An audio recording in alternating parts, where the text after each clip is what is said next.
దేవునికి స్తోత్రం. వీక్షిస్తున్నటువంటి మీ అందరికీ కూడా ప్రభు పేరిట వందనాలు తెలియజేస్తున్నాం. ఈరోజు వాక్య భాగాన్ని చదువుకుందాం. ఏప్రిల్ రాసినటువంటి పత్రిక 12వ అధ్యాయము 3వ వచనాన్ని చదువుకుందాం. మీరు అలసట పడకయు మీ ప్రాణములు విసుకకయు ఉండినట్లు పాపాత్ములు తనకు వ్యతిరేకముగా చేసిన తిరస్కారమంతయు ఓర్చుకునిన ఆయనను తలంచుకునుడి. చూడండి, ప్రభువైన యేసుక్రీస్తు వారు మరి ఇక్కడ ఓర్చుకునినటువంటి మాట మనకు కనపడతా ఉంది.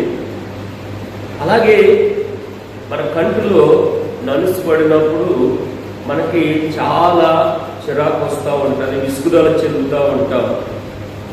అలాగే మన చుట్టూ కూడా మనలో ఉన్నటువంటి లోపాన్ని ఎత్తి చూపిస్తూ మరి అవహేళన చేస్తున్నటువంటి వారు మన చుట్టూ అనేక మంది ఉంటూనే ఉంటారు. కొన్నిసార్లు మరి పిల్లలు మనం విసిగిస్తూ ఉంటారు, ఒక్కోసారి భర్త విసిగిస్తారు, ఒకసారి భార్య విసిగిస్తూ ఉంటారు. దేవుని బిడ్డలారా, ఆ విసిగించినప్పుడు యేసు ప్రభువును కూడా ఈ లోకంలో మరి ఆయన 3.5 సంవత్సరాల పరిచర్యలో మత పెద్దలు అనబడుతున్న వారు చాలా మంది కూడా ఆయన్ని అవహేళన చేయడానికి మరి విసిగించినటువంటి సందర్భాలు ఎన్నో ఉంటా ఉన్నాయి.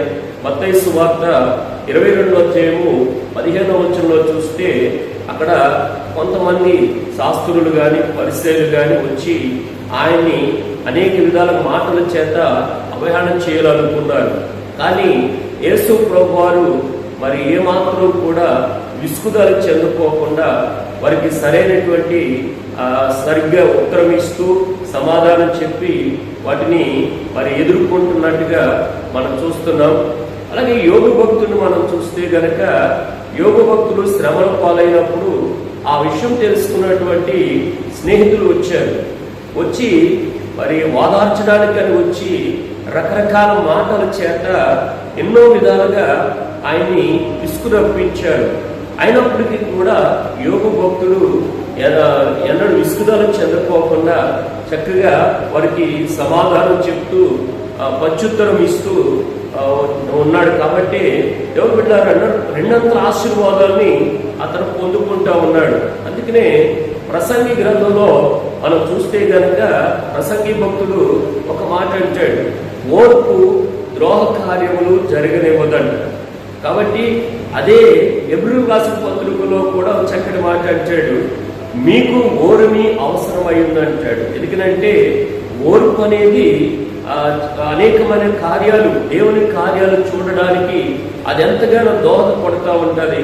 ప్రభువైన యేసుక్రీస్తు వారే అలాగా ఆ విధంగా ఓర్చుకుని అనేకమైనటువంటి కార్యాలు, అనేకమైనటువంటి అద్భుతాలు ఆయన చేయగలిగాడు.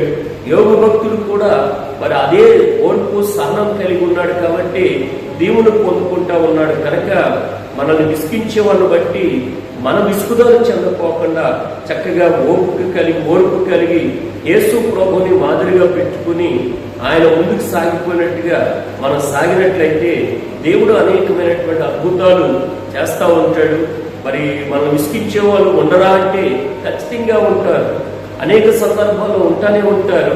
అయినప్పటికీ కూడా మనం విసుగుదల చెందపోకుండా దేవుని బిడ్డారా, మన భక్తులు ఎంతో మంది ఓర్పు కలిగి వారు ముందుకు సాగిపోయారు. పౌలు భక్తుడు కానీ మరి సేవా పరిచర్యలో ఎన్నో ఆటంకాలు వచ్చినాయి, ఎన్నో ఇబ్బందులు వచ్చినాయి.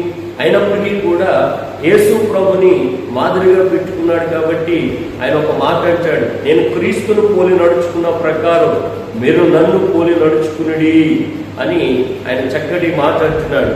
కాబట్టి మనము కూడా భక్తులను మాదిరిగా పెట్టుకుని విసిగించే వాళ్ళని బట్టి విసుగుదల చెందుకోకుండా ఈ భక్తి జీవితంలో ముందుకు సాగిపోదాం.